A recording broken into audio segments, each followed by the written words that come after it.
Hello, this is my review of the Hammond collection Tyrannosaurus Rex. Now, I've had this one for quite a while, and honestly, it is pretty good. Pretty good for an articulated Tyrannosaurus figure. Pretty good for an articulated Jurassic Park Tyrannosaurus figure. But I'm gonna have to say that if Kenner had the same kind of articulation that this figure does, I think it would have been better. Let me explain. So, the Hammond collection is a line of figures that's meant to be marketed towards adults, I believe. Adult collectors. Now, does this look like a toy or figure for an adult collector? No. It looks more like a toy for a child, just with more articulation and more detail. And I think that's kind of disappointing because if they had made this like way more accurate to the model they used in the movie, then it would have been leagues better. That's why I said that the Kenner figures would have been better if they had the same articulation as this figure. Heck, they probably are better figures to a lot of people. Like, yeah, they can only move at the hip, and the arms and their mouth only opens when you squeeze their neck, but at least they look kind of, at least they looked more accurate to the models from the movie because they are literally based off of the models they used. I'm pretty sure the Red Rex, the Kenner Red Rex, was based off of the original maquette that Stan Winston used. Anyways. But yeah, the biggest problems are the blunt teeth.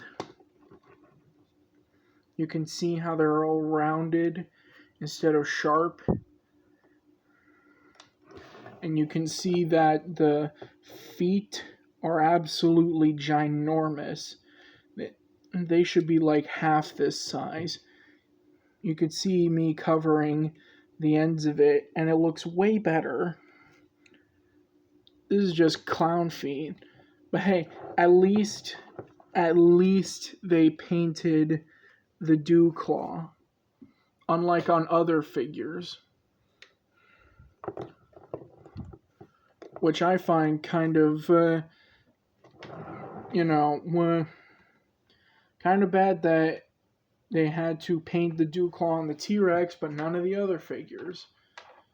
They didn't paint the dew claw on the Hammond collection Baryonyx, I think, nor on the Hammond collection Ceratosaurus.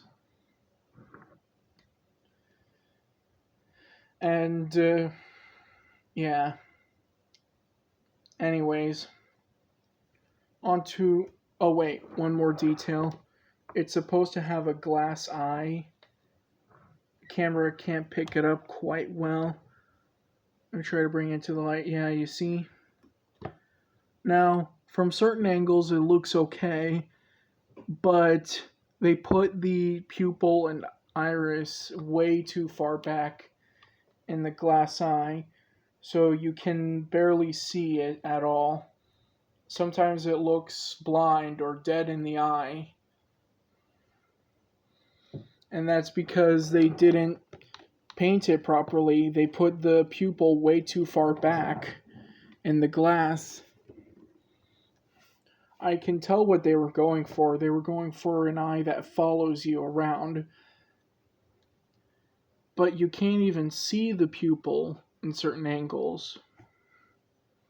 As well as this, the paint on the head and the neck and the tail is a different shade of paint as on this part of the head, or this part of the body, or this part of the tail. You can definitely tell where it cuts off. It's really inconsistent for some reason. I don't know why. Anyways, finally, enough of the complaining. How is the articulation? So, since this figure was made to be really articulated, and it should have a lot of articulation, well, the mouth can open, and it's got a rubber tongue here. Really nice. That can move up and down. And it's got rubber cheeks here, rubber cheek membrane.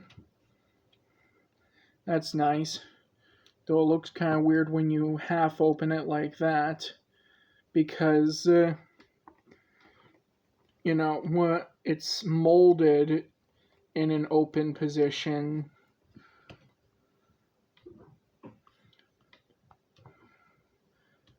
And it seems like the jaws, they open in 2 stages. Top and bottom part of the jaws. I kind of wish that only the bottom part opened, because it looks kind of weird. Like, it doesn't look like the head lines properly when you have it open like that.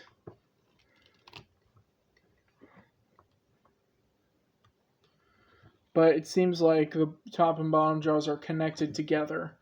Anyways, the head can cock side to side, like that. And it can move side to side like that.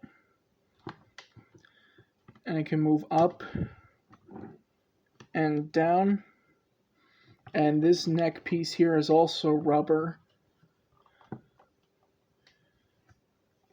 There's a diaphragm joint right here that can move up and down and side to side like that. Cannot twist. The arms, they move forward and back, and they move out like that much.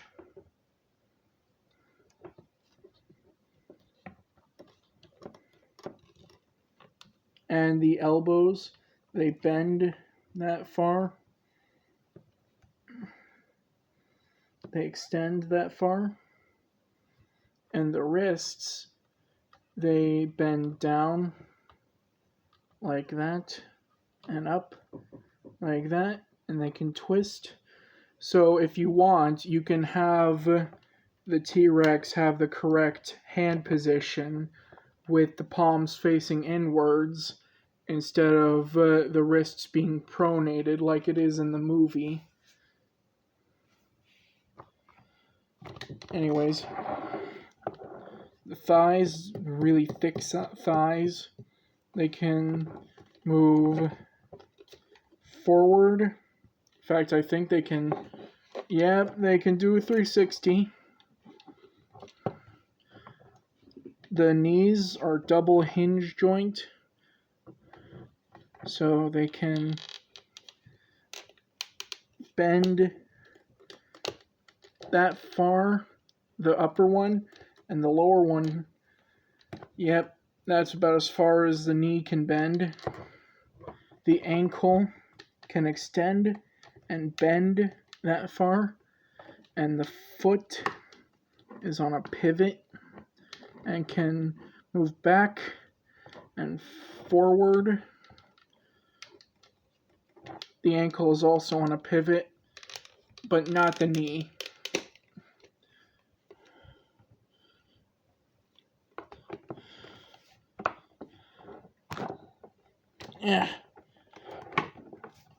This thing is really big, too. I should have brought other figures in for comparison. Anyways, the tail. For some reason, they made the tail able to spin like this, which is utterly ridiculous and not actually realistic to the real model. I think it would have been better if the tail wasn't circular or cylindrical like that. Would have been more accurate too.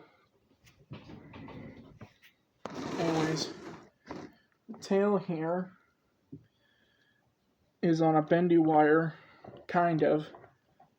It only bends at a few parts. But you can get some sort of dynamic tail poses.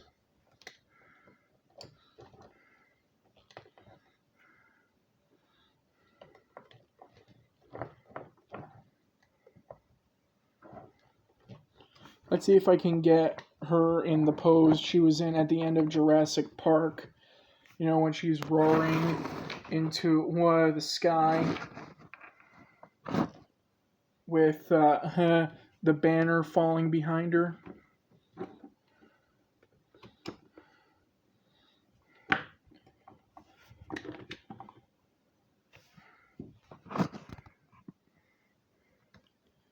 Yeah, exactly like that, kind of. Tail would, like if this were, like, if the joints were more bendable, or if the tail could bend even more, that would be cool. But this looks fine. Apart from the feet, they're so distracting. The feet are so distracting on it. Like they're way too big. And I saw that they were also really big on the Hammond Collection Raptor.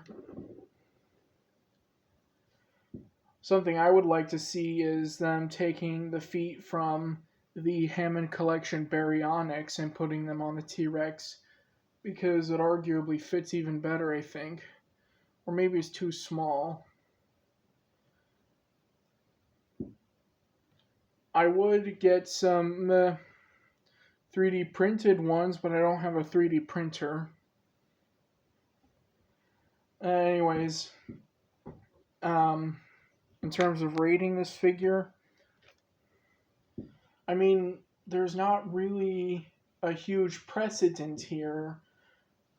Pretty much all of the Tyrannosaurus figures from any company don't really articulate this much. I mean, it's a rarity to even have them have knees. It's always usually an opening mouth, rotating hips or shoulders, and a tail that rotates, or a tail that doesn't even do anything at all. It's such a rarity to find articulated dinosaur figures like that back then. I mean, it's common now if you know where to look. But yeah. And no real big giant company makes Jurassic Park articulated figures like that. It's usually like smaller groups or companies. Like I heard about this guy who has a line called Arctic Figures. They're basically articulated dinosaur figures, and he has some of the Jurassic Park dinosaurs. But anyways, I mean, the articulation is really solid. It's so much. You get so much for, I think, just $50. $50 for this. This is super affordable compared to the other Tyrannosaurus figure that's this posable. which is the Beasts of the Mesozoic Tyrannosaurus. Like, this is pennies compared to that. I think the Beasts of the Mesozoic Tyrannosaurus is $229 or $230, and this is just 50. It's crazy. So, with all that in consideration, I'd have to give the Hammond collection Tyrannosaurus and a 7 or 8 out of 10. I think an 8 out of 10 would be nice. Yeah, that fits. 8 out of 10 figure. If the feet were smaller and the eyes were correct and the teeth were sharper, then, the proportions were just overall done better, then it'd be a 9 or 10 out of 10 figure.